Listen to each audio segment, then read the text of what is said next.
Hello বন্ধুরা, আসসালামু আলাইকুম। কেমন আছেন আপনারা সবাই? আপনাদের দোয়া আমিও ভালো আছি।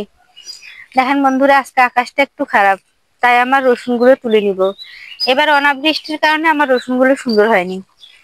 চলেন বন্ধুরা, দেখি কি অবস্থা। দেখেন বন্ধুরা, আমার নতুন সজনা গাছে কি সুন্দর সজনা ধরেছে।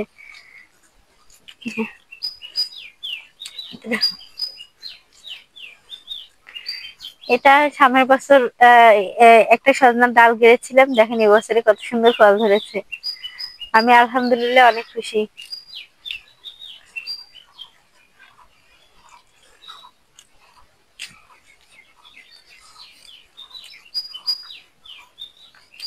দেখেন বন্ধুরা, আমার কুমড়োর ডগাগুলো কত সুন্দর হয়েছে। একদিন কুমড়োর ডগা রান্নার রেসিপি আপনাদের সঙ্গে শেয়ার করবো ইনশাল্লাহ।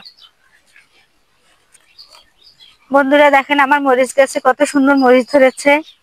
দেখেন এই মরিচটা কত সুন্দর কালো কালো। এটা সম্পূর্ণ দেশি মরিচ। এই মরিচে জানেন অনেক ঝাল। আসেন বন্ধুরা, তাহলে আমরা রসুন তোলা শুরু করে দেই।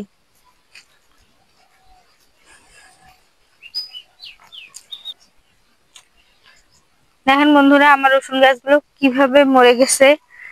কি যে কিসের জন্য যে এরকম হইলো।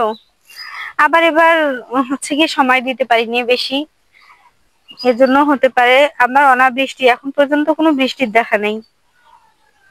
ঠিক আছে বন্ধুরা, বিসমিল্লাহ বলে শুরু করে দেই।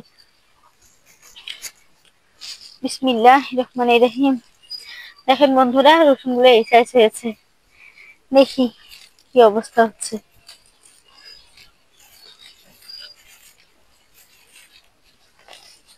বন্ধুরা দেখেন, রসুনটা কিভাবে ভালো হবে। এবার আমার মনে হওয়ার জন্য রসুন খেতে বেশি যত্ন নিতে পারিনি। ঘাস দেখেন, এরকম ঘাসে কি রসুন হয়? তারপরেও যা হয়েছে মাশাআল্লাহ অনেক ভালো। আল্লাহর কাছে অনেক শুকরিয়া। আল্লাহ যেটুকু দিচ্ছে সেটুকুতে আলহামদুলিল্লাহ।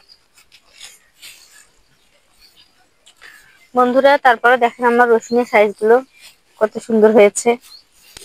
দেখেন রসুনের সাইজ গুলো যেমন হয়েছে মোটামুটি ভালোই হয়েছে। বন্ধুরা এগুলো আবার ছোট বড় আছে, আমি বড়গুলো আলাদা করে রাখবো, ছোটগুলো আলাদা করে রাখবো। সবগুলো একই সাইজ হয়নি। আমি আবার 12 মাস বাসার রসুনই খাই, তরকারিতে রসুন কিনতে হয় না। কিন্তু এবার যে কি হবে, এবার মনে হয় হবে না। আমি অবশ্য 12 মাস বাসার পেঁয়াজ রসুন মরিচ সবকিছু বাসারই আবাদ করা জিনিসই খাই।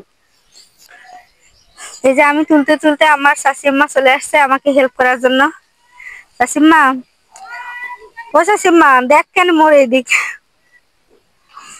মোর বন্ধুরাও তো দেখুক যে তুই মোক হেল্প করিস। ও শাশুড়িমা, এবার রসুন গুলো এরকম কেন হল, কি হয়েছে কত? বর্ষণ নাই যে, বর্ষণের জন্য এবার ওষুধ সুবিধা হয়নি। কিন্তু বর্ষণ হইলে তা কি ওষুধ আর বা সেই ওষুধ হচ্ছে। গত বছরের ওষুধ এইবার ফুরান ওই উঠলে আবার গাচ্ছি খেতে।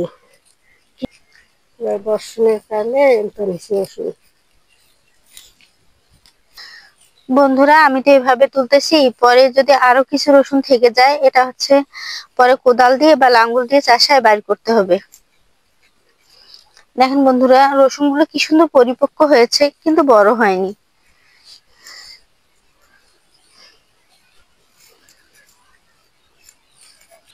বন্ধুরা দেখেন, আমার এক সারি রসুন তুলেই এতটুকু রসুন হইলো। এখনো মোটামুটি 5-7 সারি রসুন তুলতে পারবো। বন্ধুরা গ্রামে থেকে যদি শাকসবজি আবাদ না করি তাহলে কেন গ্রামে থাকলাম বলেন। এ ধরেন আমি তো সবকিছু বাসায় করি, যতটুক পারি চেষ্টা করি বাসায় করার। রসুন কিনি না, মরিচ কিনি না, পেঁয়াজ কিনি না, হলুদ কিনি না। এটা আমার হাজবেন্ডের অনেক সহযোগিতা হয়। বন্ধুরা এই দেখেন, আমার চাচা শ্বশুর আসতেছে আমাকে হেল্প করার জন্য। বলতেছে, বৌমা একলা একলা রসুন তুলতেছো, দাঁড়াও আমিও তোমাকে হেল্প করি।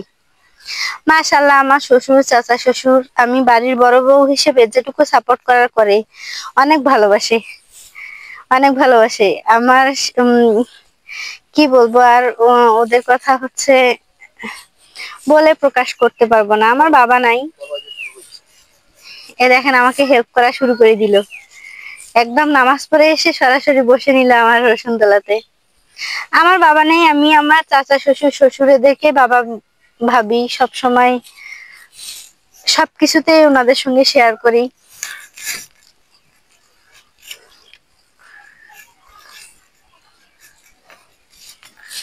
কাজে এই জমিটা পরিষ্কার করে শাক রোপণ করতে হবে।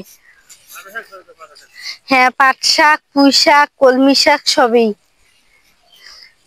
আজকে রসুন তোলা হলে কালকে জমিটা প্রসেস করে লাগবে। হ্যাঁ হ্যাঁ,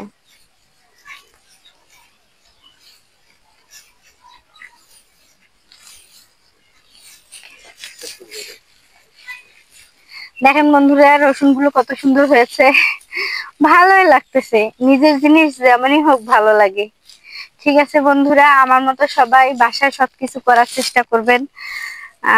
সবাই ভালো থাকবেন, সুস্থ থাকবেন। আর আমার নতুন বন্ধুদেরকে বলতেছি অবশ্যই আমার চ্যানেলটিকে সাবস্ক্রাইব করে আমার ভিডিওগুলো দেখে কমেন্ট করে যাবেন।